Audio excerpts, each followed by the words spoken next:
Novelette by Schumann. Can you play for us, because the audience will enjoy it so much, right away, the best section of the piece, your favorite section, the one with the pedal in the left hand with the rests. Do you remember we spoke about it? Yeah. That is the moment of grace. It's the most graceful moment.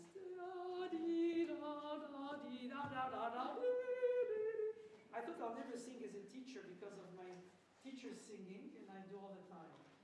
Just terrible. So it's about in the middle, no?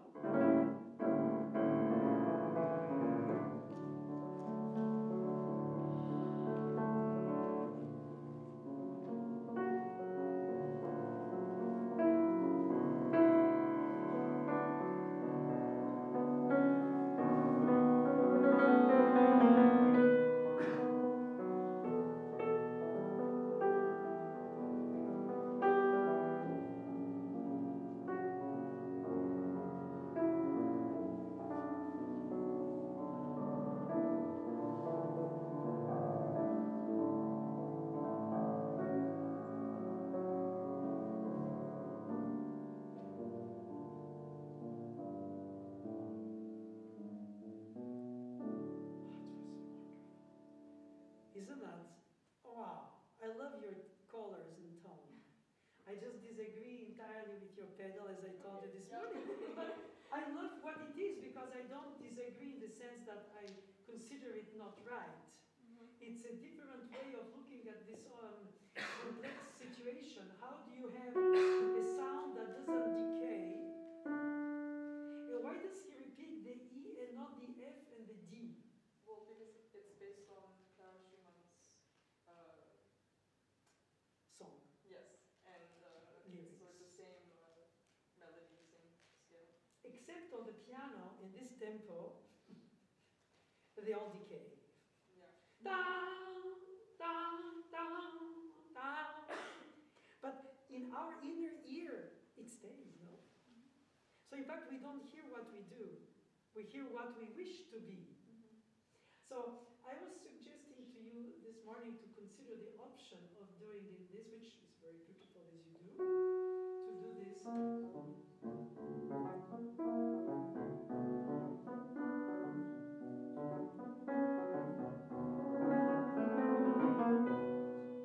Here short, perhaps.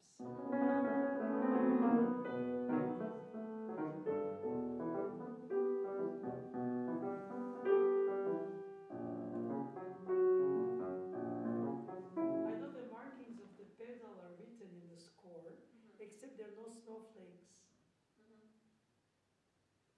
And you know, in the notation of Schumann's time, they never wrote snowflakes.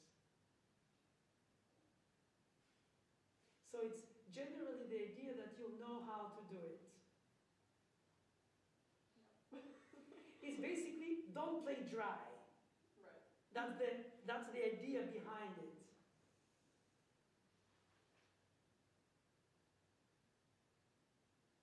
What you do is very beautiful. I don't want to change it. I just wanted to show you what I wished to imagine. I'll experiment. It's the same thing with Schubert's last sonata, slow movement.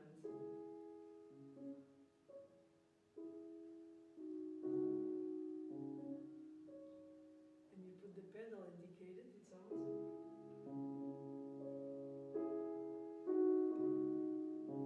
Basically, the pedal harmonizes and the music melodizes. Just like this. And the left hand is harmonization.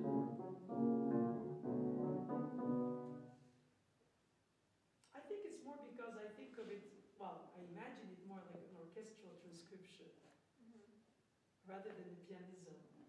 And Schumann didn't have middle pedal, nor did most of the composers who play, as a matter of fact, or at least they didn't always indicate. Be it as it is, let's do several sections from the beginning. This was just because we spoke about it this morning. What is your pedaling for the opening? Where is the snowflake? I change every beat. Beat or half beat? Yeah, depending on how. Well, Yeah, it gets dirty because of the dynamics. Dynamics and the chromaticism. I think the reality is that the chords are not dirty.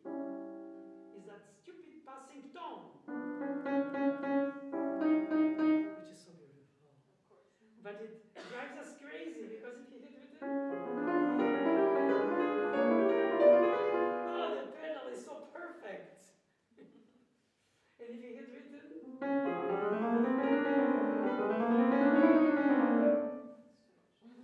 you see, that's the thing when they do harmonic with just one tone, semitone in the middle. So what I would have suggested to you when I tried that on the table in the room today in the hotel was not practical, is I call this as a whole note, quarter note. And then I play, and sometimes, but this way I have the harmony and the moving parts of the semitone with a finger pedal.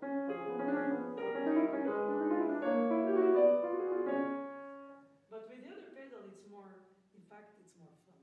No? Play it with your pedaling as you do, because it's really beautiful also.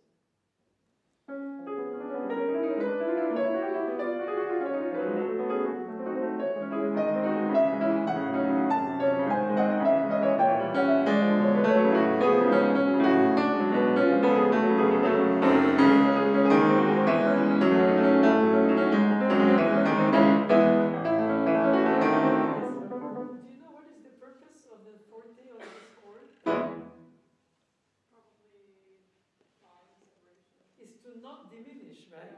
Yeah, to keep the intensity. And the downbeat of the double bar is something else musically, right? What is it doing? Attaquer pas de haut. Yeah, right? Yeah. Okay, if it was an orchestra, the guys who play this are not the guys who play.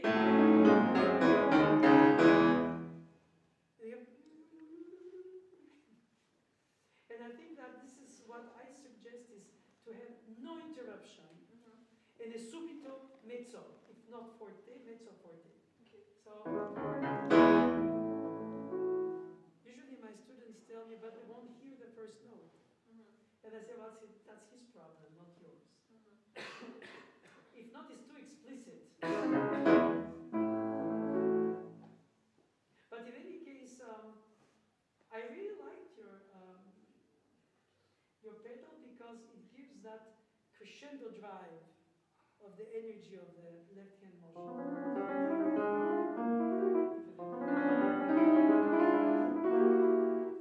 It's more dramatic, no? That was kind of the effect I was hoping for. Yeah, but you get more blur. Yeah.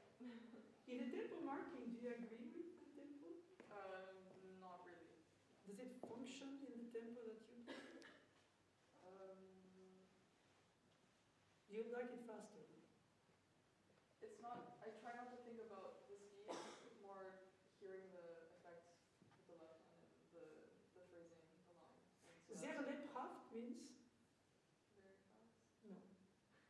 Lebhaft means lively. Lively, yes. Which would be allegro in Italian. And, I know I play it on the faster side. That's what I'm saying. Yeah. But it's an illusion with the speed of the triplets. You know what M&M means? It's not the candy. It's not sponsored by M&M's. Almost. Melzel Metronome. 1820 Vienna, best toy shop of the city with wind-up toys. He marketed the first metronome. And he had, by copyright, all the publishers have to write M.M equals the speed of beats per minute. Melzel metronome. And then in the 20th century, they only write the speed without the MM. But in the 19th century, they had to. That's an unnecessary knowledge, but you can always squeeze that in case you play Trivial Pursuit and it comes up. Who marketed the metronome? Nepomuk Melzel. One last thing about your do sharp. Do you think of it as part of the melody? I think about it as a pickup. Of the melody or of the accompaniment? It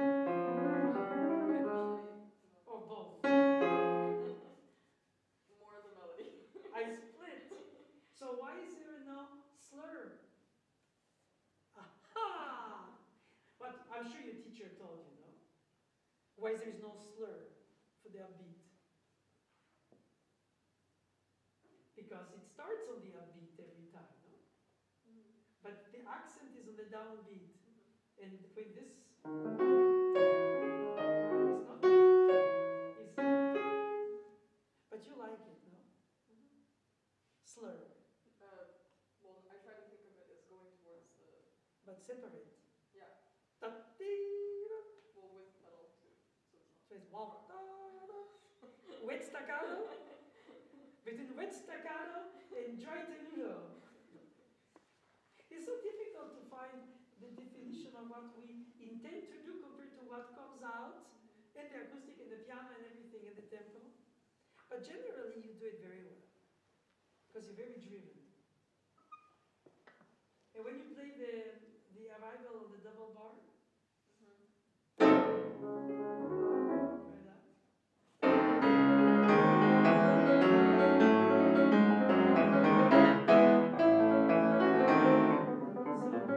Do you know why Schumann, Beethoven, Schubert, most of the 19th century piano composers and fortepiano, not harpsichord, write so many octaves in the left hand and so few in the right hand?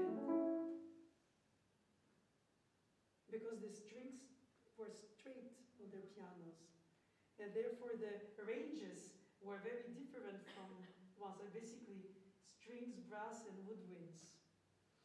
And so they had, in fact, in balance, they had a lack of bass, or depth of bass, like cello double bass. And so on the modern piano, which is close-strung, we overpower, and it sounds it's like the army of trombones have arrived, and the right hand is squeezed. So in that case, we have to play. And I came up often to think that composers of the past, should they have heard the instruments of today, they might have rewritten some of their texture. For instance, this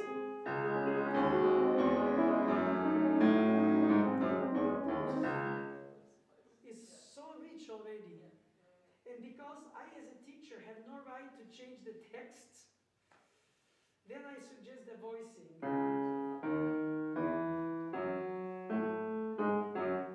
So it balances the two hands, it gives the depth of the bass, but it doesn't overpower the right hand.